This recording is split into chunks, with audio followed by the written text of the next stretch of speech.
Subject tonight is fossils, fact and fiction. And let me say straight away, I do believe in fossils. They were not planted in the rocks by the devil to deceive the faithful. They are real. So what do we make of these fossils? Well, here's an outline. Well, actually, before we get going, here's something I found on the internet, which I thought was rather amusing. Evolution. We have the fossils. We win. Well, who's we? Well, obviously, evolution. Well, who has the fossils? Well, the fossils don't belong to the evolutionists. They belong to everybody. As it's been said before, there's not evidence for evolution and evidence for creation. It's the same evidence. It's just how we interpret it. So we're going to have a look at the fossils. And here's an outline of what I'm going to say.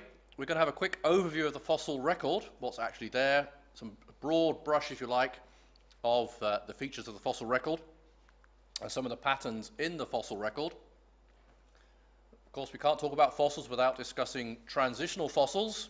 What are transitional fossils? Do they exist? What do they mean? But I also want to point out some rather surprising things in the fossil record to do with advanced features which we observe in some fossils. And a quick survey of some living fossils. It has to be quick because there are so many. What do they mean? And then finish off, we'll get a bit technical at the end with disparity and diversity in the fossil record. And then we're going to look at just to finish, some predictions and see which model actually fits the predictions or makes the best predictions about the fossil record. All through this talk, I'm going to be talking about millions of years. I'm going to use the evolutionary timescale for convenience sake, just to make it simple, because the evolutionists attach various ages of millions of years to the various fossils, and I'm going to carry on with that story just for convenience. The sequence I'm happy with. The timescale I do not agree with. I'll say right up front, I do not agree that they are millions of years old, but I'm going to use the millions of years timescale just for convenience sake. And I generally accept the rocks and the descriptions of the rocks in the fossil record, in the geological column, as being correct. It's the ages I have a problem with. But we're not going to talk about that tonight, so we're going to make a few assumptions that work within that framework and see what conclusions fall out when we actually look at the evidence. And just a reminder here, all the images are either from Wikipedia Commons or in the public domain on my own work, unless otherwise attributed. We're going to start off with some quotations by evolutionists. And before I get accused of quote mining, I'm going to try to put them in context and represent what they're saying correctly. I'm not trying to use them as enemies to their own theory, but I want to give you a taster for what evolutionists have said, starting, of course, with Charles Darwin, who spoke about the fossil record because he was looking for evidence for his theory of evolution, although he did not call it evolution at that time. And he said this: "Why do we not find innumerable transitional forms embedded in countless numbers in the crust of the earth? Geology assuredly does not reveal any such finely graduated chain. And this, perhaps, is the most serious objection which can be urged against my theory." That's what Charles Darwin said when he wrote in 1859 his famous book, Origin of Species. And he realized there was an issue here. And he made a prediction that as time went on, people would discover fossils that would actually validate his theory, which is a fairly reasonable way to proceed. He's got a theory, he's got certain evidence which he thinks shows his theory is accurate, and he says, well, I'd like to have some fossil evidence as well, and it will be shortly coming. Let's jump right forward to 1983, and this is a quote from another well-known evolutionist. "The extreme rarity of transitional forms in the fossil records persists as a trade secret of paleontology. The evolutionary trees that adorn our textbooks have data only at the tips and nodes of their branches. The rest is inference, however reasonable, not evidence of the fossils. Gradualism was never seen in the rocks."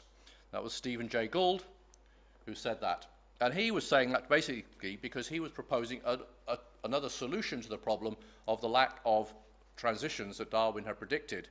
And he was proposing what's now called punctuated equilibrium, saying basically that evolution occurs in isolated groups of creatures very quickly or relatively quickly, and is not observable in the fossils for that reason, because it happens in a very small area and it's very unlikely to be preserved. And that was his suggestion to the solution to the problem of where are all the fossils that we would expect to find if evolution was true. And now jumping forward to 2002, again talking about the fossil record. Quote from another famous evolutionist: "Given the fact of evolution," well, we could discuss that perhaps, "one would expect the fossils to document steady change from ancestral forms to descendants. But this is not what the paleontologist finds. New types often appear quite suddenly, and their immediate ancestors are absent from the earlier geological strata.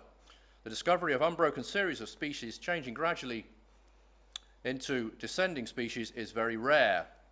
Not non-existent, very rare.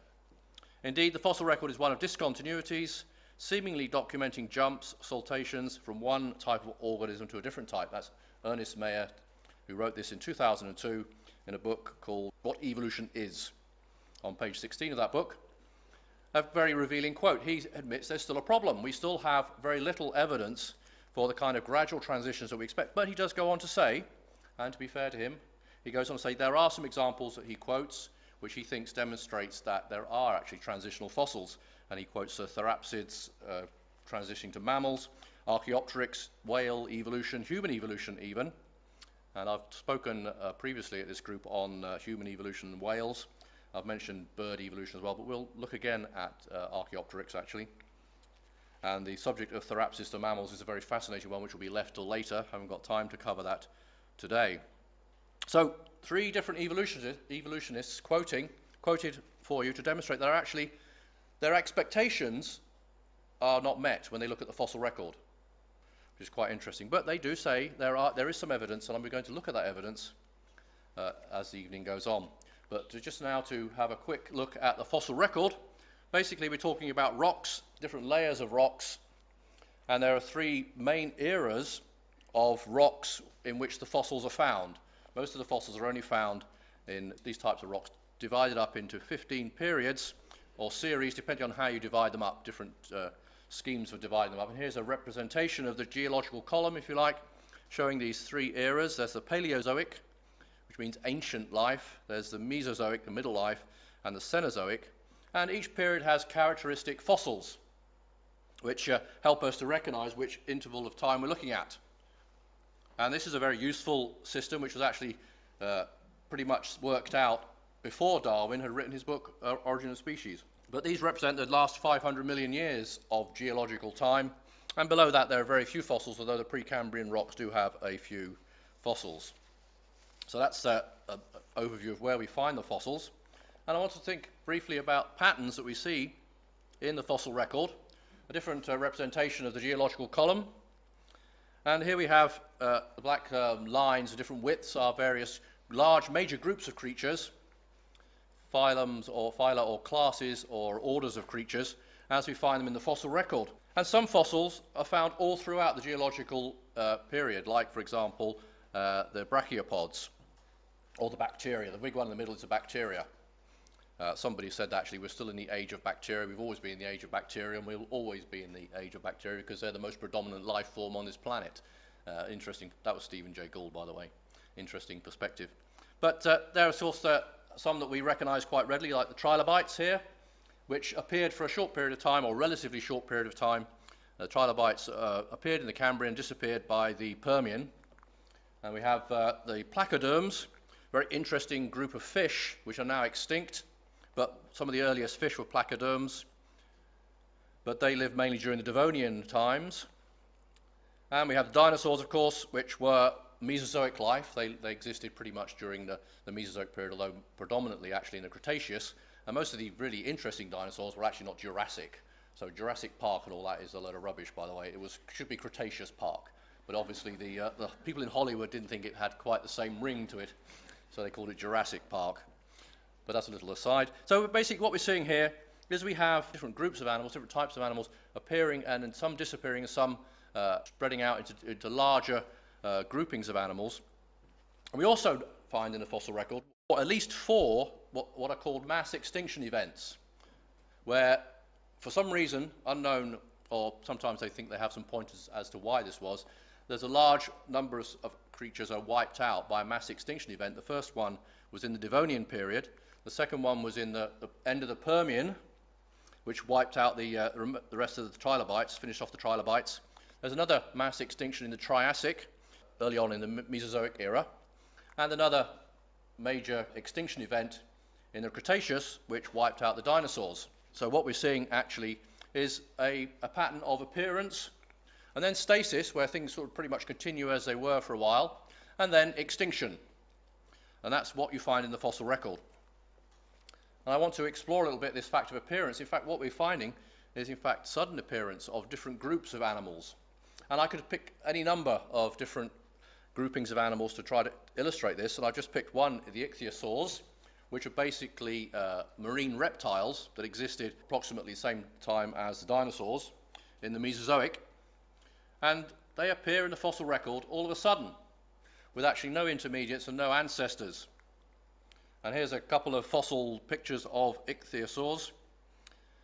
The one on the bottom right there is remains of something called Eutatsiosaurus, which is put forward as actually a transition from land-living reptiles to the marine ichthyosaurs, but in fact it's fully marine, it's got flippers.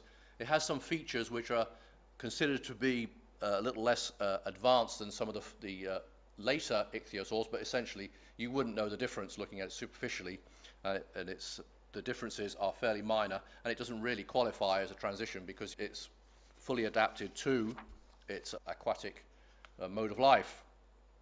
Another group of animals that appear very suddenly in the fossil record are the dinosaurs themselves.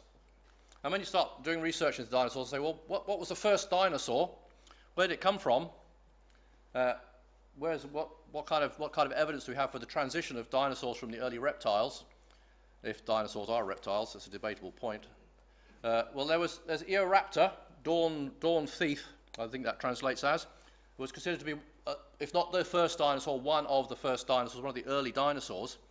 The astonishing thing about this creature is that it doesn't look like what you would expect. If you wanted to predict a dinosaur ancestor that was the ancestor, the grandfather, if you like, of all dinosaurs, you wouldn't predict something like Eoraptor. It's bipedal for a start, which is rather unusual. So it actually has advanced features already as one of the early dinosaurs. Like it's bipedal, and it has three-fingered hands, typical of theropods, which were much later in the story of fossils, generally speaking. So when the Eoraptor was found and put forward as an early dinosaur, it caused a few surprises in the evolutionary circles because it wasn't what was expected. So we get sudden appearance of different groups of creatures. But let's think about transitional fossils, because this is where the debate gets really important, because we need to have a clear idea of what's going on here about transitional fossils. And I wanted to take a step back here and say, okay, what do we mean by a transitional fossil? What do we mean by a transitional creature? What kind of things would we expect if we want to work from first principles rather than just sort of jumping in and looking at fossils? What kind of things in biology could we look at which will help us to understand what a transitional fossil might look like? Well, one example is a frog. Frogs, as you know, start off as tadpoles, no legs.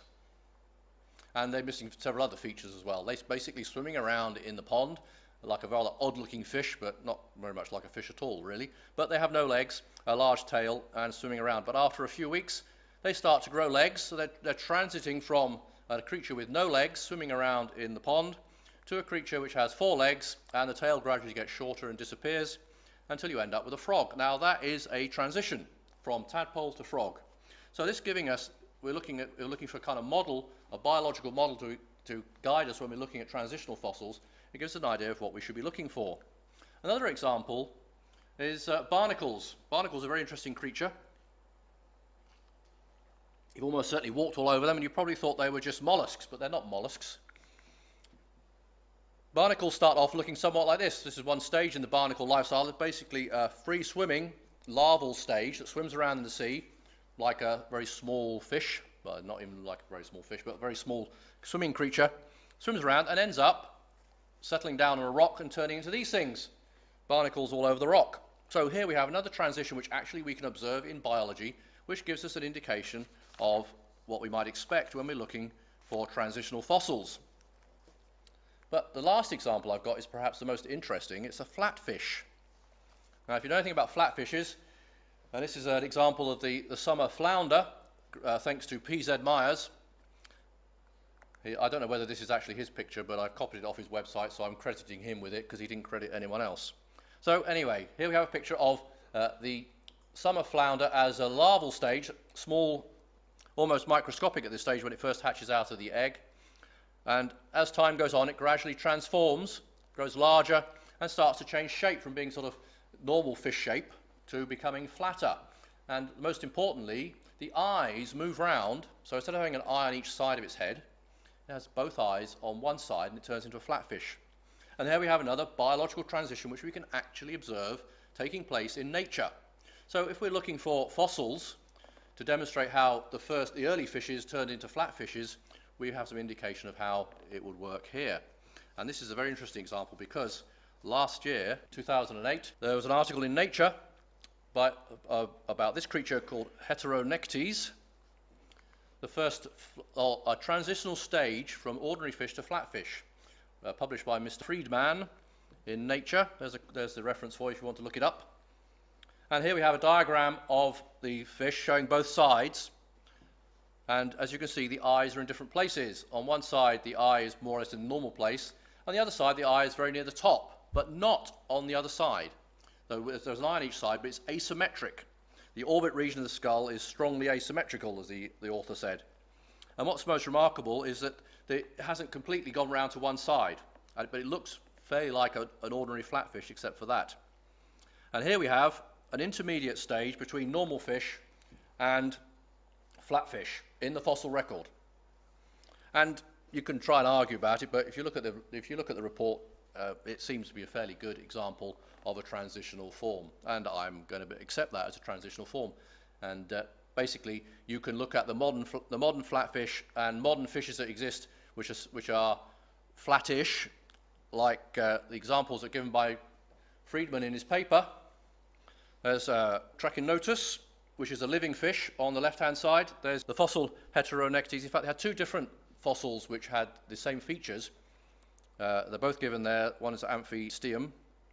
And then you've got Testoides and Cytharsus, which are living flatfish. As you can see here, the fossil has one eye moving upwards on its way over the top, but this is an adult fish. You can actually look at the way the bones are formed, and you can be pretty sure that it's an adult fish. You can also look at the way the skull was fossilized and work out whether it's actually been damaged in the process or whether it was naturally like that. And the conclusion is it was actually, this is what it looked like as an adult. And then we have two modern species, one of which is not quite, the eyes on the same side, both eyes on the same side, one's not as far across as the other. So you get different varieties of flatfish. And it seems to be a fairly good example of an evolutionary transition. And I'm going to say, if that's evolution, I'm an evolutionist, you know. But it's actually not that much of a case for evolution, because we still have a fish. And it seems perfectly reasonable to think that the fish could change from being an ordinary fish, a bit like a perch, to become a flatfish by some slow, gradual transition. Well, in fact, it's quite quick. But the important point here is there's no new features being added. Nothing new is being added to the fish. You've just rearranged what's there, given it a selective advantage to survive, so it can sit at the bottom of the sea and attack what comes by and hide away from its enemies. And you have a new variety of the same kind of animal. But the problem gets much more acute when you're actually looking for major transitions. If you're actually looking at transitions between major groups, there's actually a lack of transitional fossils. And here I have a diagram which illustrates that, showing how we have major groups of animals. Here we have about a dozen different phyla of animals. And if you look around for fossils, transitions to each stage, you don't find them. So just take one branch of this tree. Here you don't find any transitional fossils, neither where the other arrows are. You don't find transitional fossils at these various node points where you'd expect them to transit from one type to another, or at least to be an intermediate between one type and another. These fossils do not exist. So when you look at a large scale and you ask the kind of question, well, okay, where's the evidence that a bat and a sponge are related to each other? Well, in the fossils there is none. So when we're dealing with large scale changes, the fossil record is not much help. And now the evolutionists might say, well, of course, because fossils are rare. Well, my reply to that is, well, if you can actually pick out a very small transition like the flatfish, which happened in a very short period of time, why can't you pick out at least some of the big ones? Well, that question remains to be answered. Maybe tomorrow they will find some transitions. Science is moving forward, and I admit that, no problem. But at the moment, as things stand, we don't have the fossils that show these large-scale changes from one form to another. And this diagram is actually another way of illustrating the Cambrian explosion. The Cambrian explosion is called the Cambrian explosion because over a period of between about 5 and 10 million years, according to the evolutionist, all of the phyla in the fossil record appeared at more or less the same time. The phyla are actually the large groupings of animals, biological groupings. And this took place about 500 million years ago. So what we have here is all the various phyla, except for one actually, but that one was a bit late, it's only about 10 million years later, that appeared as well. So what we find is that there's a massive explosion of life, and you look for the ancestors, you look for the transitions between the different forms, and you don't find them. Another example of a very important transition that you would like to see in the fossil record if you're going to argue for evolution is the evolution of a jaw. Where did jaws come from? Well, we don't know. What we have in the fossil record is creatures very much like the modern lamprey today. Lampreys have a mouth. They have a kind of teeth, but they don't actually have teeth and jaws as you would find in ordinary fish. For example, the placoderms. So fish and all other invertebrates have jaws and teeth, and one of the earliest types of fish was a placoderm. There's a picture of one here, which has jaws and teeth. And the problem is this transition from a creature with no jaws to a creature with jaws and teeth, there's no transition. It's a sudden change. So you just suddenly find creatures like the placoderm with jaws. So where's the evidence in the fossils for that change? There is none. Where are the transitional fossils is a question I would ask the evolutionist, and until they come up with them, I think they have to be very careful to claim that there is good evidence for that transition. The only good evidence they have is genetic. We can discuss that later if you like. But as far as the fossils are concerned, there's a blank. There's a sudden change, sudden appearance of fish with jaws. Well, we can't talk about transitional fossils without talking about Archaeopteryx, of course. Archaeopteryx is one of the jewels in the crown of the evolutionists. They say here we have something that's transitional. And in fact, it was discovered, the first Archaeopteryx was discovered about 10 years after Darwin wrote his book. So the Darwinists were very happy to find an Archaeopteryx. And here's a picture of one of the fossils, and you can quite clearly see there are feathers, there are wings, there's a nice long tail. And this is often cited, as I say, as proof that birds evolved from reptiles. But the only problem is, it's not a transition between a reptile and a bird. It is actually a bird with reptilian features. Okay, it has the features that basically define a bird. It has wings, it has asymmetrical flight feathers, it has the flow-through lung system, it has a brain like a bird with all the enlarged regions of the brain that birds have that allow them to fly in three-dimensional space, which can control their wings, has perching feet. So what we have here is a bird with reptilian features, basically teeth. The skull is fairly reptilian, it's got a tail like a reptile, but it's not transiting from reptile to bird. It's a creature that is a mixture, a mosaic if you like, and we'll come back to this, of various features, but it is definitely a bird. It could definitely fly. And while we're on birds and the fossil evidence for bird evolution, I want to just point out some of the problems with the story about birds evolving from dinosaurs. When we say birds evolving from dinosaurs, we're talking about theropod dinosaurs because that's the current theory. And there are 5 problems with this theory. One is to do with age, the relative ages of the fossils. The dinosaurs struck most closely similar to birds are quite recent, at basically 80 million to 110 million years, whereas Archaeopteryx is about 145 million years. So the Archaeopteryx is too old. If you're putting forward the theropod dinosaurs as ancestors of Archaeopteryx, they're too young. They didn't appear till later. And in fact, there are no bird-like dinosaurs in the lower Jurassic and Triassic where you'd expect to find them. that can qualify as ancestors of birds. The next problem is with the fingers. The 3 digits of the hand of the theropod dinosaurs are actually 1, 2, and 3. They're missing these two, 1, 2, and 3. And the birds, they've got 2, 3, and 4. Quite difficult to do. 2, 3, and 4. There's very good evidence to suggest to show that. So you have a problem. If your theropod dinosaur had fingers 1, 2, and 3, and your birds have fingers 2, 3, and 4, either you have to go backwards or you have to make some fairly big changes. So that's not consistent with the story that theropods evolved into birds.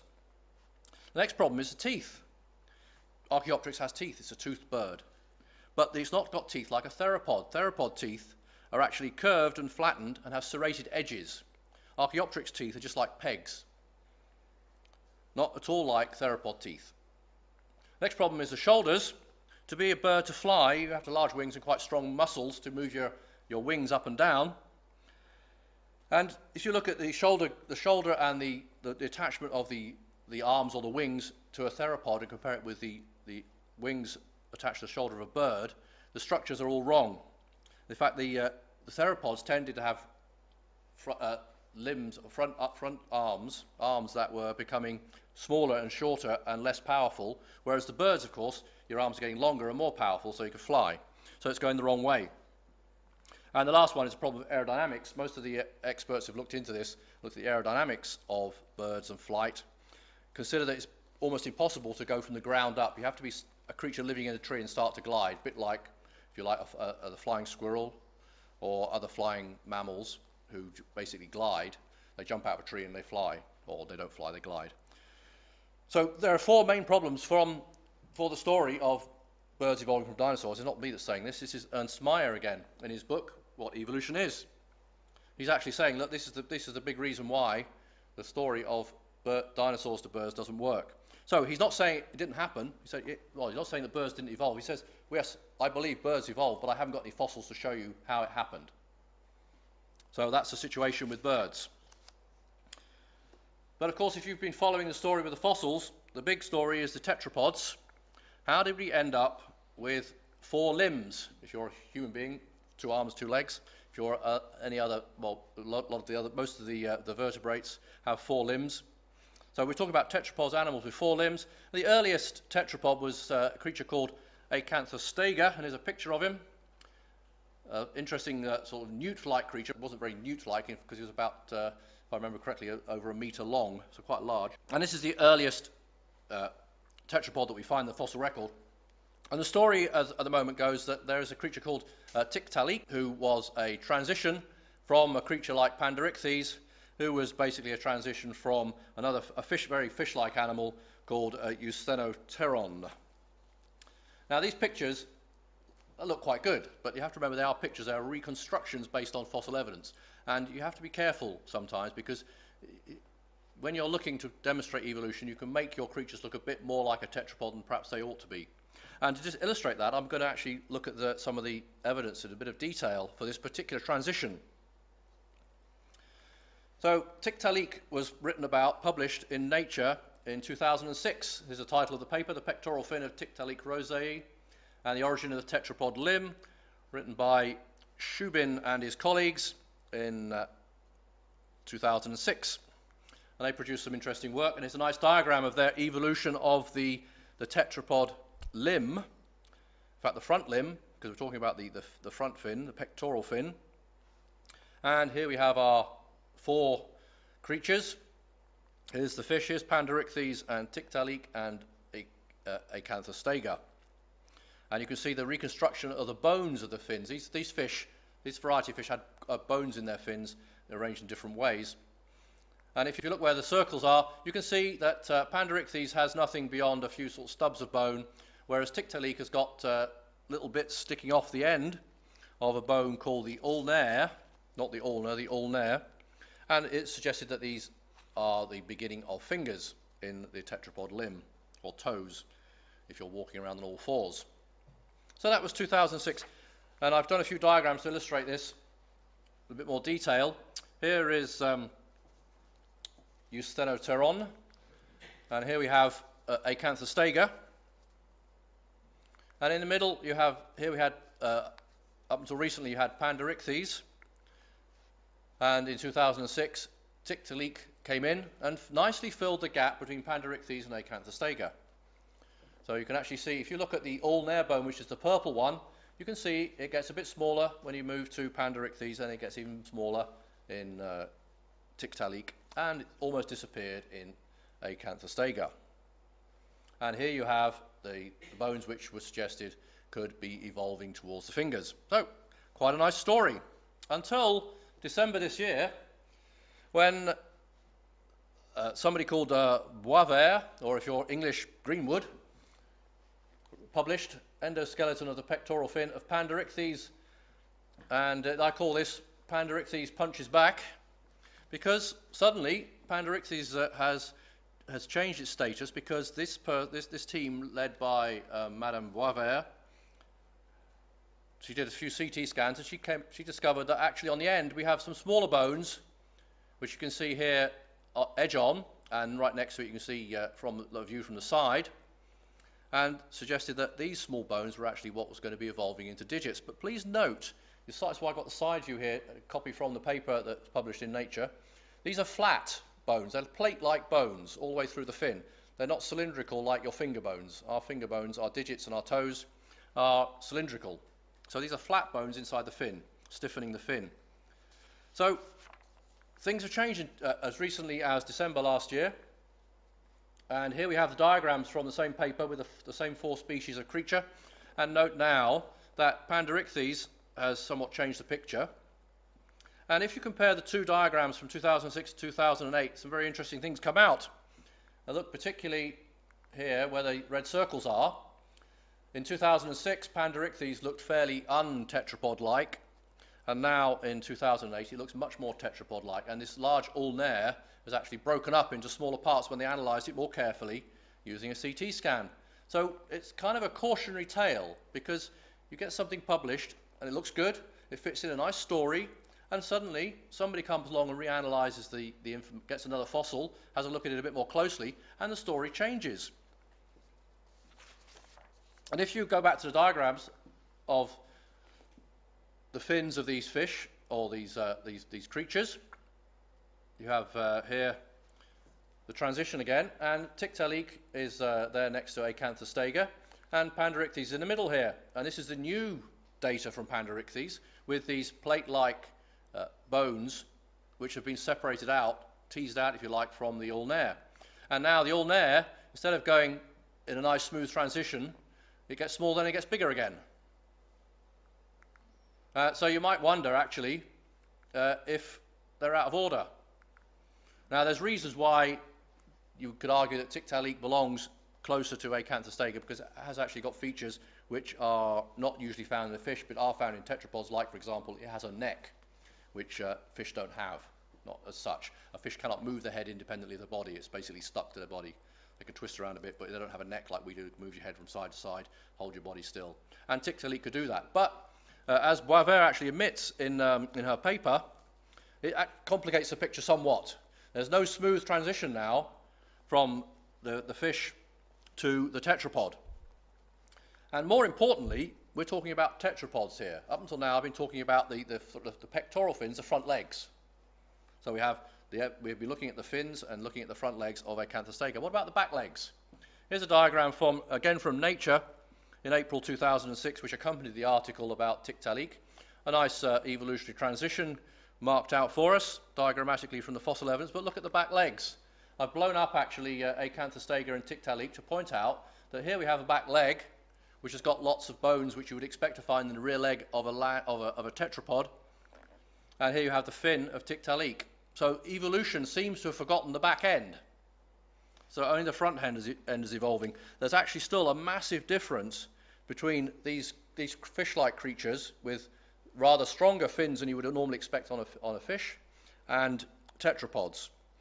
And this is rather important, because what we've got here actually is we've got a group of creatures that have been called fishopods, so a mixture between a fish and a tetrapod, but again, a bit like Archaeopteryx, they're a mosaic. They're not on the way to becoming anything, at least I would argue they're not on the way to becoming anything. So you have a group of creatures which have been called fishopods, which basically are fish with strong pectoral fins, the pectoral being the front fins, and they are actually also, well, we don't know about the creatures that the fossils. We can make a few assumptions, but we don't know they could breathe there. But there are actually fishopods around today that have strong pectoral fins and can breathe air and actually move around on land. One of them is the mud skipper, which lives in Indonesia. Very small, very cute little creature that runs around, quite difficult to catch apparently. And they, as you can see in that picture, is kind of perched up on its front fin, on its pectoral fin. Another one is the bishir, which is in Africa. And again, this one can get up and crawl around on land. It actually has lungs.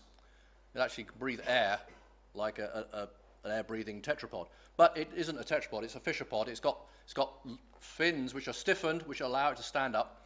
And it has a lifestyle much like that proposed for creatures like Acanthostega and Tiktaalik. So here what I would suggest to you is we have another example, like Archaeopteryx, of a mosaic fossil,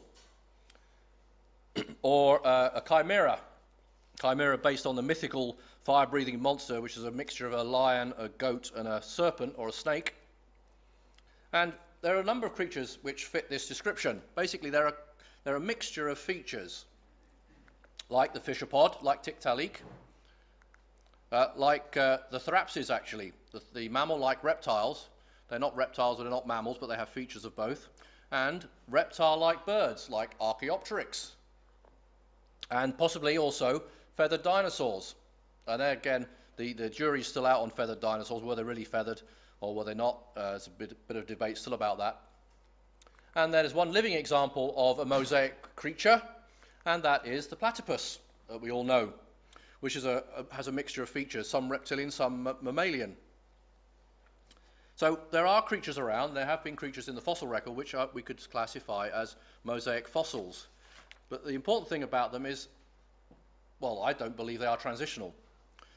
Basically because, this is why I gave you the example of the tadpole and the barnacle and flatfish, you get a gradual change from one type into another to be a truly transitional.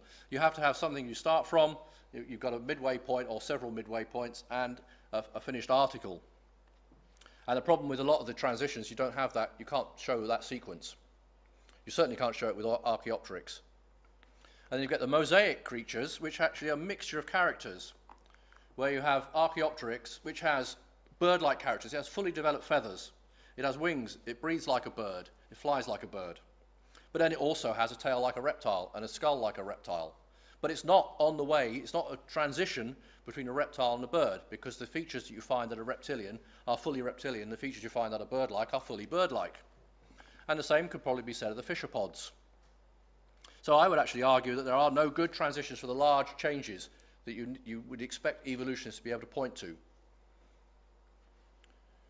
Let's move on. I want to consider advanced features in fossils, because people come up to me and say, what about, why don't we ever see modern creatures in the old rocks? You know, if you're a creationist, you don't believe the rocks are that old anyway, so we'd expect to find modern animals in old rocks. Well, it rather depends on what you mean by modern, and what you mean by advanced, and what you mean by primitive, which is why I put advanced in quotes there, because we can't be too sure.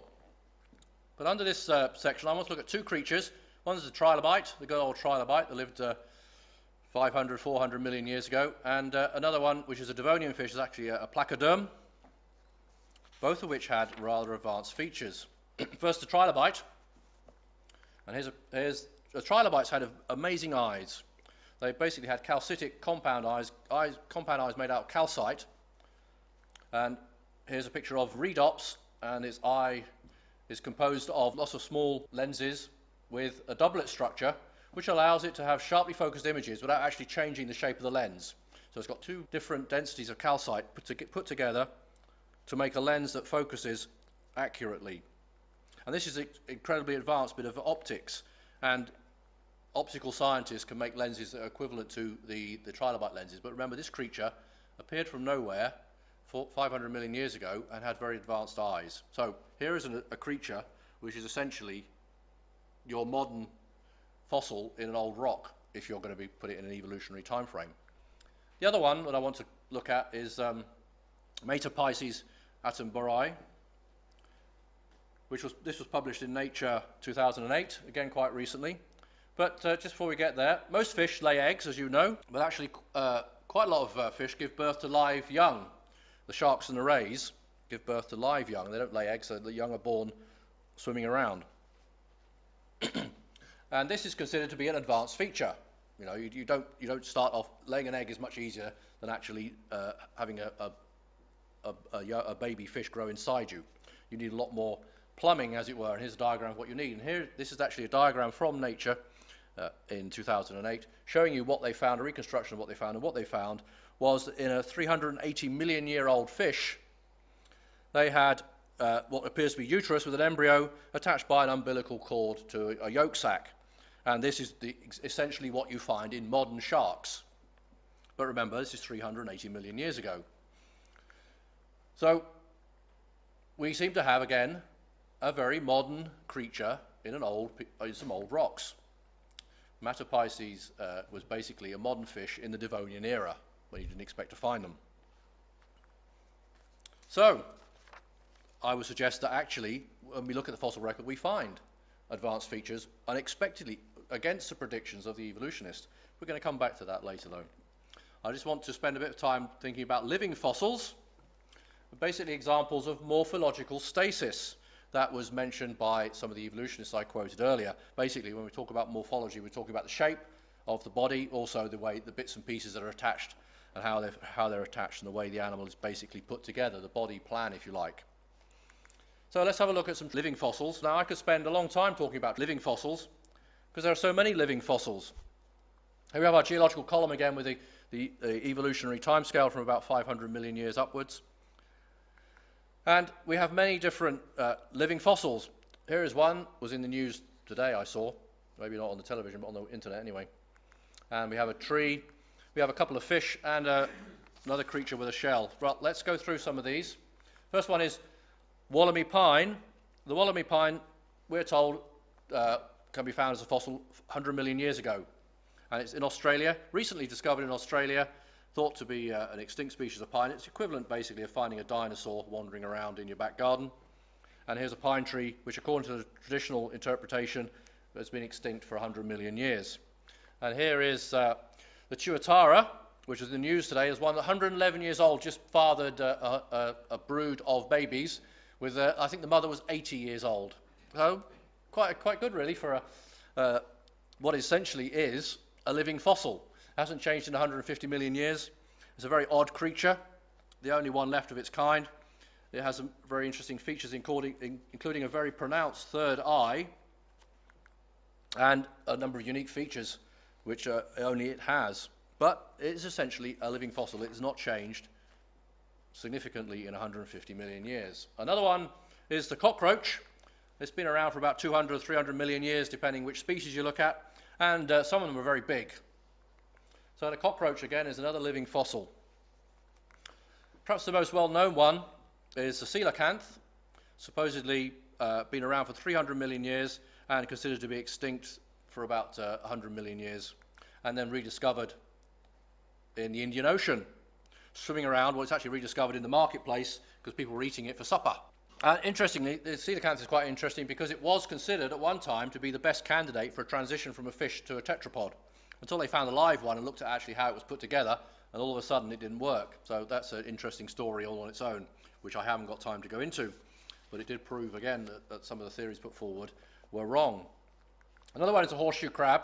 About 300 million years, the horseshoe crab has been around. It's not actually a crab. It's a bit like a crab, but biologically speaking, it's not a crab. Has 5 pairs of legs and 10 pairs of eyes, breathes through gills, but it's not a crab. But it's been around for about 300 million years. Then we have Nautilus, my favourite. Nautilus is a wonderful jet-propelled submarine, and they've been around for about 400 to 500 million years, essentially unchanged. There have been small changes, but basically it's the same creature. And the brachiopod. Brachiopods are very interesting creatures. They've been around for about 500 million years, and you can still find them on the beach, otherwise known as lamp shells. And it's interesting because 99% of all brachiopods are both fossil and living, which is quite interesting. So we have an endless succession of creatures which basically haven't evolved. Now, that's not necessarily a problem for evolution, I admit, because evolution can cope with stasis. But it's not a prediction that was made by the evolutionists right at the beginning. It's not a prediction you would expect. So living fossils are an interesting counterintuitive find when it comes to evolution, if you're an evolutionist. So I just want to summarize where we are up to now before getting on to something a bit more technical. What we find is sudden appearance without transition. We find advanced features in what are essentially, evolutionary speaking, very, very old creatures. We also find mosaic creatures, creatures that are a combination of different types, like the platypus alive today, or like the Archaeopteryx. And we find long-term stasis, in other words, living fossils that have been around for millions and hundreds of millions of years. But we do find minor changes, and the flatfish is quite a good one, and I think it's probably the most convincing argument that an evolutionist has at the moment of a transition from one type of fish to another. Okay, let's talk about disparity and diversity. Disparity, what I'm talking about here is lots of different types. When I'm talking about types, I'm talking about the level of the phylum or the class or the order. So large groupings of animals, like, for example, vertebrates, a phyla, or arthropods, which include insects, which include spiders, crabs, similar creatures. So if you go the big picture, look at large groupings of animals, disparity means how many different phyla have we got, how many different classes of animal or orders of animal do we have. And for example, you think about a bird, a mammal, or a reptile might be that kind of level. These will be bird and mammal will be class or order level. Diversity, we're thinking about lots of variations within one type. Like, for example, lots of species, dogs, swallowtail, butterflies, for example. Lots of different species, but they're essentially a butterfly or a dog. So, you've got those fixed in your mind. Let's have a look at what the fossil record shows us, what the evolutionists would predict, and think about what the creationists might predict. Well, what we find in the fossil record, if we put numbers against geological eras on the bottom there, the Cambrian, the end Paleozoic, and the end Mesozoic, and the Cenozoic, basically in the Cambrian you have about 60 different phyla, and now we have about 30 odd different phyla. So there's been a decrease in disparity in large groupings of animals. So actually we're less diverse in one sense, but less disparate is the word we want to keep in our mind. And if you look at diversity, it goes the other way. So what you had initially was you had lots of different basic types, not so many species, generally speaking. This is very approximate, depends what level you look at. Now we have less variety in one sense, less disparity, but a lot more diversity within that grouping. So you have lots of different butterflies, if you like. But we've lost major groups of creatures. Just to illustrate this, some extinct phyla or classes of orders that we no longer have on Earth today, which we had at one time. Plachioderms, these are strange-looking fish, some of which had advanced features, as we noticed. Therapsids is another one. Dinosaurs is a very good example of a type or a class or an order of animal that no longer exist. The fissiopods don't exist anymore, although there's some creatures that are remarkably similar, but I don't think they could be claimed to be the same. Ichthyosaurs, pterosaurs, feathered dinosaurs perhaps. I'll put a question mark by that one. The reptile-like birds, Archaeopteryx, and a dozen Cambrian phyla, the highest level. They've disappeared. So we have a decrease in disparity but increase in diversity within the groups that remain. And that's what we observe in the fossil record. So I'm just going to finish off now with predictions. Now, I want to ask the question, and I'm going to leave it unanswered. Well, partially. You can press me on it later if you like. Which theory predicts long-term morphological stasis in the fossil record? Which theory predicts mass extinctions? Which theory would predict advanced features at any time in the geological record? And which theory would predict decreasing disparity but increasing diversity in the fossil record? Now, one of the failures of neo-Darwinism, and this was written by an evolutionist, was that it's actually failed to predict the widespread long-term morphological stasis in the fossil record. It also failed to predict mass extinctions. If you're a uniformitarian geologist, there's no reason to expect mass extinction during geological time because everything goes slowly and gradually. So you wouldn't expect to wipe out whole classes of creature like we have found. Although now, of course, geology is adapting to the recognition of the fact that there have been mass extinctions. But it wasn't a prediction that initially would have been made by an evolutionist. And in fact, 4 out of 5 of those would not be predicted by evolutionists. But all of them, could be argued, would be predicted by a creationist. And there I have finished all that I wish to say. So, time now for questions.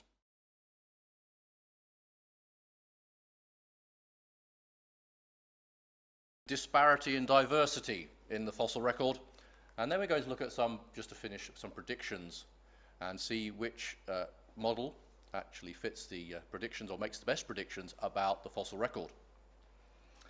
All through this talk I'm going to be talking about millions of years. I'm going to use the evolutionary timescale for convenience sake, just to make it simple, because the evolutionists attach various ages of millions of years to the various fossils, and I'm going to carry on with that story just for convenience. The sequence I'm happy with.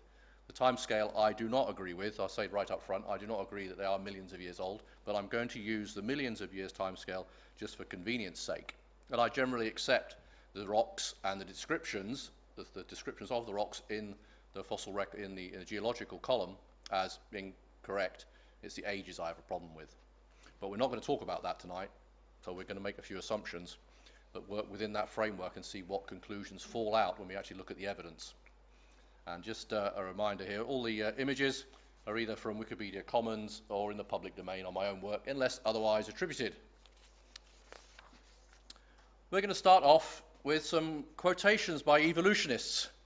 And before I get accused of quote mining, I'm going to try to put them in context and represent what they're saying correctly.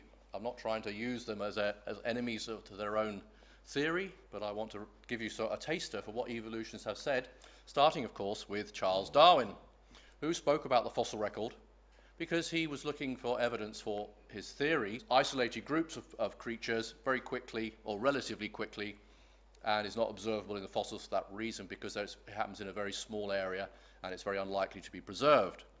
And that was his suggestion to solution to the problem of where are all the fossils that we would expect to find if evolution was true. And now jumping forward to 2002, again talking about the fossil record. Quote from another famous evolutionist: "Given the fact of evolution," well, we could discuss that perhaps, "one would expect the fossils to document steady change from ancestral forms to descendants. But this is not what the paleontologist finds. New types often appear quite suddenly, and their immediate ancestors are absent from the earlier geological strata. The discovery of unbroken series of species changing gradually into descending species is very rare. Not non-existent, very rare. Indeed, the fossil record is one of discontinuities, seemingly documenting jumps, saltations from one type of organism to a different type." That's Ernest Mayr, who wrote this in 2002 in a book called What Evolution Is. On page 16 of that book, a very revealing quote. He admits there's still a problem. We still have very little evidence for the kind of gradual transitions that we expect. But he does go on to say, and to be fair to him, he goes on to say there are some examples that he quotes which he thinks demonstrates that there are actually transitional fossils. And he quotes therapsids transitioning to mammals, Archaeopteryx, whale evolution, human evolution even, and of evolution, although he did not call it evolution at that time. And he said this: "Why do we not find innumerable transitional forms embedded in countless numbers in the crust of the earth? Geology assuredly does not reveal any such finely graduated chain, and this perhaps is the most serious objection which can be urged against my theory."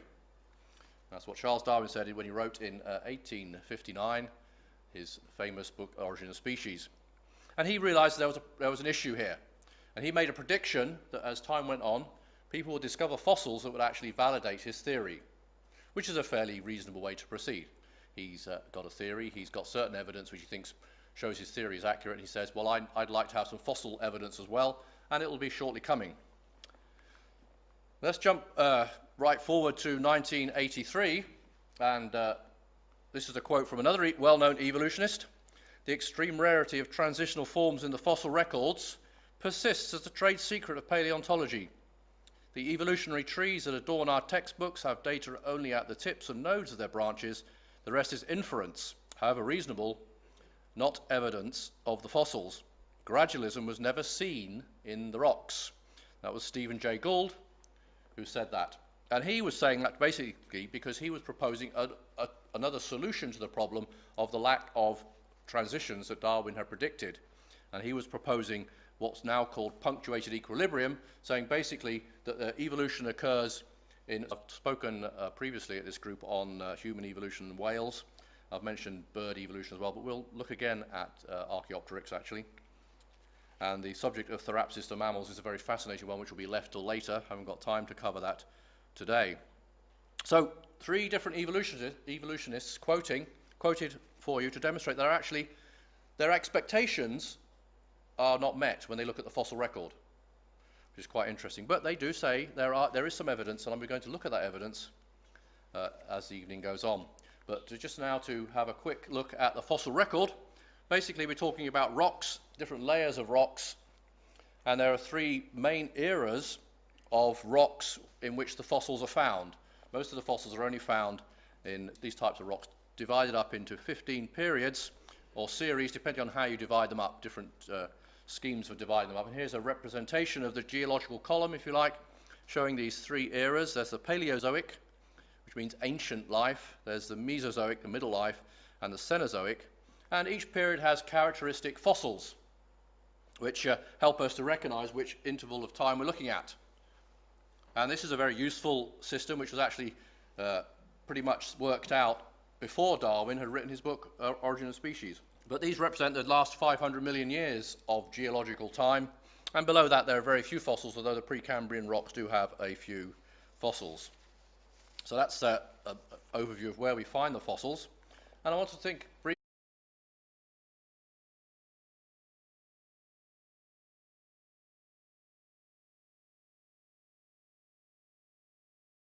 The subject tonight is fossils, fact and fiction.